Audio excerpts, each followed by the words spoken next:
पोषक तत्व भरपूर सबुज मटर शीत दिने कहीं खाइबा उचित मटर। ग्रीन मटर रे केउ रोग भल हुए। शीत ऋतु रे अनेक प्रकार पनीपरिबा मिले। एथि मध्यरु ग्रीन मटर प्रति लोकंक अधिक चाहिदा रही। ग्रीन मटर रो तरकारी परोटा खाइबा पाई पिलांक भितरे मध्य आग्रह बढ़ुछि। खाली पार्टी को स्वादिया नुहे, सुस्थ शरीर पाई मध्य ग्रीन मटर खूब लाभदायक। तेबे आसंतु जानिबा ग्रीन मटर आम शरीर को सुस्थ करने दिगरे केमिति काम करे। मटर एक सुपरफुड जहाँ प्लांट बेस्ड प्रोटीन, फाइबर एवं आवश्यक विटामिन रे भरपूर।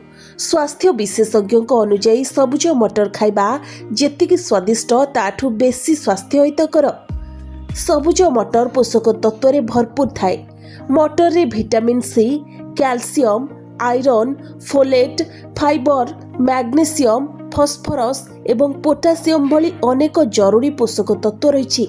यह व्यतीत मटर प्रोटीन रे भरपूर अटे। एथिरे अमीनो एसिड मध्य प्रचुर परिमाण रे मिलिथाए।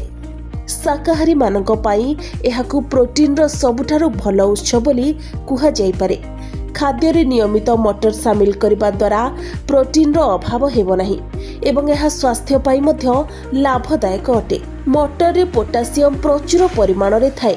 यह व्यतीत फाइबर मध्य भल मात्रा रे थाए। यह खराब कोलेस्ट्रोल को कम करिबारे सहाय्य करे एवं हृदय को भल रखे। रिसर्च अनुଯାयी मटर खाइबा द्वारा खराब कोलेस्ट्रोल कमी थाए। ग्रीन मटर कैल्शियम, मैग्नेशियम एवं विटामिन के रे भरपूर थाए। एगुड़िक हाड़ को मजबूत रखिबारे सहाय्य करती।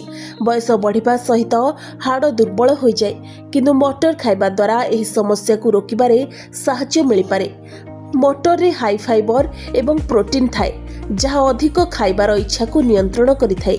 एहा द्वारा बहुत समय पर्यंत पेट भर्ती रुहे, जहाँ द्वारा आवश्यक स्नैक्स खाइबा कमी जाए।